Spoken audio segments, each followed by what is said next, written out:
This is the Odyssey. This is the Cyclops. This is lines. The Cyclops-335. Okay, so at the next place we found Cyclops, giants, louts, and there was no rule to honor them. Since they weren't appreciated, they left Mother Nature's food unknown to the immortal gods. They didn't farm by hand, neither did they plant on the ground. Yet grain, wild wheat, and barley grows by itself, and wine grapes in bunches. They become ready to eat when it rains. Cyclops don't meet with each other to discuss things, but everyone has his own mountain cave he lives in. Well, he treats his wife and kids unfairly. It's not the same to what other people do. We started a fire, burnt an offering, and took some cheese to eat, then sat in silence around the fire, waiting. We started a fire, burnt an offering, and took some cheese to eat, then sat in silence around the fire, waiting. When he came, he had a lot of dry wood he was carrying on his shoulder to keep the fire burning at dinner time. He dumped it into his empty cave, making a loud noise, and we all ran over to the farthest wall. Then over the large hollow floor, he helped the female sheep he was supposed to milk. He left his male sheep and a male goat in the backyard outside and swung high up above a flat piece of solid rock. To close the cave, 24 wheeled wagons with packed wagon grooms couldn't have disturbed the heaviness of that rock from where he pushed it over the entrance. Next, he took his position and began milking his crying girl sheep. A proficient job he had created for himself, giving each girl sheep her feeding, then continued his milk, then into curds to drop into small branch baskets, and poured the way to lead the cool girl sheep. A proficient job he had created for himself, giving each girl sheep her feeding, then continued his milk, then into curds to drop into small branch baskets, and poured the way to lead the cooling in bowls until he drank it for his dinner. When all these tasks were done, he poked the fire, piling on brushwood. In the background, he saw us. "Strangers," he said. "Who are you, and where are you from? What brings you here by the sea, routes, electric traffic? Or are you wandering scoundrels who abandon your lives like dice and do bad things to other people by sea?" We felt the influence on our hearts, in fear of that deep detection, and that big man. But still, I spoke up in reply. "We are from Troy, Achaeans, blown off course. Blown off course by the changing wind."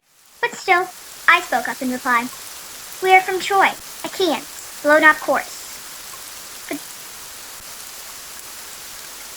Blown off course by the changing wind on the great South Sea. We are heading home, but taking paths and ways very unusual. So the will of Zeus would have it. We worked for Agamemnon, son of Atreus. The whole world knows what city he didn't take care of, what armies he destroyed. It was our luck to come here. Here we stand, wanting your help, or any gifts you give, as this tradition is to honor strangers. We beg you, great sir, have a care for the god's politeness. Zeus will avenge the harmless guest." He answered this from his monstrous chest, unaffected. "You are an idiot, or else you come from the other end of nowhere, telling me to respect the gods' wishes. We Cyclops don't care for your thundering Zeus or all the gods enjoy. You are an idiot, or else you come from the other end of nowhere, telling me to respect the gods' wishes. We Cyclops don't care for your thundering Zeus or all the gods enjoy. We have more strength by far. I wouldn't let you go for fear of Zeus, you or your friends, unless I had a wish to. Tell me, where was it now you left your ship? Around the point or down the shore? I wonder." He thought he'd find out, but I could see through him, and spoke with the planned lie. "My ship? The Poseidon Lord, who makes the earth tremble, broke it up on the rocks at your land's end. A wind from seaward helped and got us here. We survived, the good men and I." Neither reply nor pity came from him, but in one movement he grabbed at my men and caught two in his hands, like squirming puppies, to crush their heads, falling to the floor. Then he dismembered. Neither reply nor pity came from him, But in one movement, he grabbed at my men and caught two in his hands, like squirming puppies, to crush their heads, falling to the floor. Then he dismembered them and made his meal, gaping and crunching like a mountain lion. Everything, innards, flesh, and marrow bones. We cried aloud, lifting our hands to Zeus, powerless, looking on at this horrified. But Cyclops went on, filling up his belly with man flesh and great gulps of clay, then lay down like a stick by a sheep. My heart beat fast with the chance of action, and drawing the sharp sword from my hip, I went along his side to stab him where the belly kept the liver. I touched the spot when sudden fear kept me. If I killed him, he'd die there as well, for we could never move his heavy doorway slab aside, so we were left to sob and wait for morning. The Wandering Page 2, The Odyssey, Part 1, continued. When the sun began to rise, the Cyclops built a fire and mixed his handsome ewes all in the same and orderly fashion, giving the sucklings to the mothers. Then his chores being all done, he caught another brace of men to make breakfast, and moved his great door slab to let his sheep go through, but he, behind, reset the stone as one would cap a container. There was a loud noise of whistling as the Cyclops rounded his group of people to the higher ground. Then there was nothing. No sound, no movement, and now I thought of how to hurt him worst, if Athena would grant what I pray for. Here's my plan I think would work. A club or staff lay there along the fold of an olive tree, chopped down green and left to ready the wood for Cyclops' hand. And it was like a mast of traditional fishing boat of 20 oars, thick in the beam, a deep sea-going craft might carry. So long, so big around, it seemed. Now I chopped out a 6-foot section of this pole and set it down before my men, who cleaned off the dirt.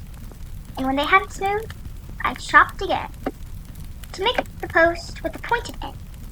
I held this in the bonfire and turned it, toughening it, then hid it in the back of the cabin, under one of the poop piles and waste. Now came the time to toss for it. Who ventured along with me? Whose hand could bear to shove and pound it, like that spike in Cyclops' eye?